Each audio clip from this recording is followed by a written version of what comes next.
Do you like my YouTube videos? If you do, please leave a comment and actually click on the like button. And if you want, you can hit subscribe. That way you can stay up to date with all my YouTube videos. Hey, and go ahead and click that bell icon to be notified. Thanks. Take care, guys. Okay, so the question's been asked of me. How do I take care of, how do I clean these cages? How do I deal with all the poop? How do I deal with all the poop, guys? Great question. So I check everyone's cage, like a good look, 3 times a day. In the morning, when I first wake up, I go around and I say hi to everyone, check the cages. At dinner time, feeding time, check the cages. And then at nighttime, before I go to bed, when I'm telling everyone good night, I check the cages. Now, those aren't the only times, because I walk by, I interact with the reptiles, I walk through the room, I can smell, I look. But those are the 3 times where I can open up the cage and really take a look at them. So that's how I look for and know there's poop. And then there's things to check for. So in these guys' instance, right, there's their hammock. I can see there's a lot of urate on it, so I know that I'm going to clean that tonight. I'm just going to take it off of its clips, wash that in the bathroom sink, and then I go and I look for anything stuck on the leaves, things like that. I'll take their water bowl out and I'll clean it. And it's really important to do this. You know, people who only clean once a week and stuff like that, that's not enough. And so then normally the bearded dragons, except for Johnny Cage because he's crazy, you know, I use a newspaper lining. I check their newspaper. If there's something messed up like this, I'll replace that square. Hopefully they poop on it. I pick up any squares that have poop or wetness on it, you know, with them swimming in their water bowls. Disinfect the tank that was underneath it and place a new piece of paper towel or newspaper. The turtles.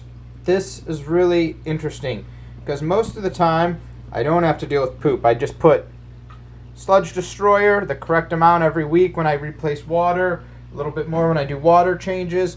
If you guys don't know, this is completely, you know, natural and it's safe for turtles, and it basically takes a solid crap that they take, and you always see basically a log down here, and it breaks it up. That way it can go into the filter. It's just bacteria that lives in the water and lives in the filter and helps break down the solid waste. This stuff is really good. Get it when it's on sale. Because I have 5 turtles in here. So normally they poop in the water. I don't have to do a thing except clean all 3 filters, which next time I clean the filters, I'll make a video, guys. Oh, what a nightmare. But sometimes they'll poop up there and it's a mess. And someone gets pooped on. Someone's in the poop. And what do we have there? All right, I just grabbed this. It was over there. And it's a piece of shell. In fact, it's a piece of Jubilee shell. I can just tell from the size. And it's a painted turtle piece. That's great. You know, so the other bad thing with turtles, you know, they shed their shell, which I try to scoop. If it's in the water, I try to scoop them out. Because the only negative thing is, you know, this might as well be a solid piece of plastic. And sometimes it'll get sucked up to the side of the filter and it will impede water. Now I've got a long rod that I can get in there and scrape stuff off of there, so it's not the end of the world. But yeah, that's how I do the turtles. If you guys have a snake, it's pretty easy to take care of them as well. I'll always come and I lift the hides and look for little pieces like, oh, here's like a little piece of urate right here. Boom, boom. So I get these out, I throw them away, and that's pretty much it. There's normally always poop for a ball python. Oh, here comes Nagini. She's like, what are you doing, Dad? I'm like, hey, I'm checking for poop. But there'll always be a mound of it, normally about a week after they eat. So if they haven't ate for a while, I'm good to go. If they haven't pooped for a while, then I know it's going to be a disaster.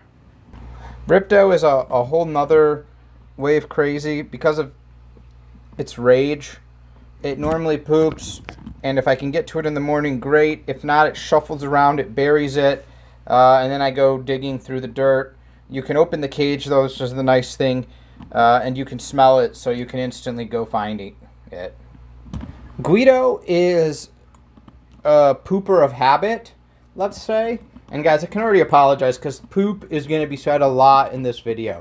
But he's a pooper of habit. He's potty trained. He poops on that ring. Every time he poops, he's on that ring with his butt facing that way, and his poop goes right there. And there's a pile of his poop. And with him, it goes all the way down there. It's solid. It's dry. I pick that up twice a week. But yeah, that's a pooper of habit. Another pooper of habit is Simba. And the unfortunate part is it's now starting to get cold outside. It's still hitting the mid to upper 60s now, but still it's getting too cold to bring my reptiles out. So what does that mean? Well, if you guys have a big lizard, I'll show you what that means. What that means is this. It means they poop in the water. Now this is good and this is bad. One, you don't have to replace substrate or scoop out the substrate. I can just siphon this into a bucket. I dump it on the front lawn, and then I take this out and I wash it, and it keeps actually this pretty clean because he doesn't go in his water once he's pooped in the water. Also, when he's pooped in the water, he knows to tell me. He's got a very unique way he scratches the front of the tank to tell me that he's pooped in his water. Now this is kind of good though, guys, because his private parts, when they come out to the left and right side when he's going to use the bathroom, it's really good because it keeps everything nice and clean when he goes in the water. So it's like a good bath because he's got to get them out of the way. So I'll siphon this out, take this out, disinfect it, wash it, put it in, fill it up with water, which is what I'm about to do now. And remember, guys, I checked everyone's water was clean this morning. Well, now I'm making this video because there's a lot of poop. Okay, so we're over at Mario's cage, and I can see a little bit of poop flakes up there, a little bit of stuff here. This does have a canister filter that lives outside the cage. Intake, outtake, and water. Remember, the reptile isn't breathing any oxygen from the water, but oxygenating that water prevents bacteria that can't survive in an oxygen-rich environment from growing. So that's just all about antibacteria. There's a piece of urate. Normally I look around because a piece of urate means there's a piece of poo, but for them, I've just got a net, and I pick up the floating turd, and away it goes. And then I clean the filter because she doesn't take like, big craps. About once a month, wash the filters out. It's all it needs. And here's for you guys who can see, how do I keep the humidity tropical? 2 inputs right on the top that blast humidity into the tank, and then there's the humidistat for it. But this video is all about poop and like water and cleaning. So Tortellini, here she is. She's just shoving everything everywhere. Hi. She'll poop in, just right on the ground, and a lot of times it's a lot and very easily identifiable. Now she pees. She does have like some urate, guys, but it's actually mostly water, and it's a lot. So I will always look for some type of giant turd longer than her shell and scoop it out, and that's what you do. And then when she needs a full litter change, I'll do that. Her water bowl, this is what she's using for right now. Here she comes. I take it out and I give that a rinse, and then I put it back. Her new pen is almost done, which is going to be huge for her, 5 feet by 4 feet, and I'm going to make her a big water bowl, and it's going to be great. But that's how I deal with her poop. Look at this. The most solid turd type is always going to come from meat eaters, right? So snakes, monitor lizards that eat meat. And as your monitor lizard gets larger, this is what you get. You get a massive turd in the water. This is what Sweet Tooth has left me. He spends his day sleeping under there. He moves all of the dirt, no matter how I rearrange it, under there, and he sleeps. He comes up, he warms himself, goes back down, he goes to bed. It's nice and humid under there, it's wet. He comes in, he poops. Rinse and repeat. So this is another cage I got to clean. The leopard geckos, guys, I can't tell you how easy it is to care for a leopard gecko. Leopard geckos, 99% of the time, will always poop and pee in the same spot, and that's going to be in their cool hide, their non-humid, their normal cool hide. So they say, hey, even if you've got a dirt substrate, you put down even paper or paper towel under the cool hide. That way when they poop in there, I just roll up this piece of paper towel once a week. There'll be 2 or 3 little turds in there. Roll it up, new piece of paper towel, and move on. So easy. Mr. Bernard, there he is. Look at him. He just poops. The nice thing is he always poops out here, not where he sleeps. He poops out here, and scoop it out and throw it away. That's the blue-tongued skink for you. He's always watches and judges me while I do it. Almost like he's saying, yeah, you clean up my poop. Here we are at the frog tank.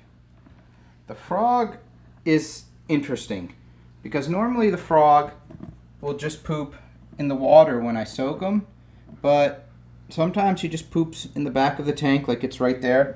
Let me open this up. And he leaves a nice, there it is right there, nice little surprise for me that then I gotta go and scoop on out.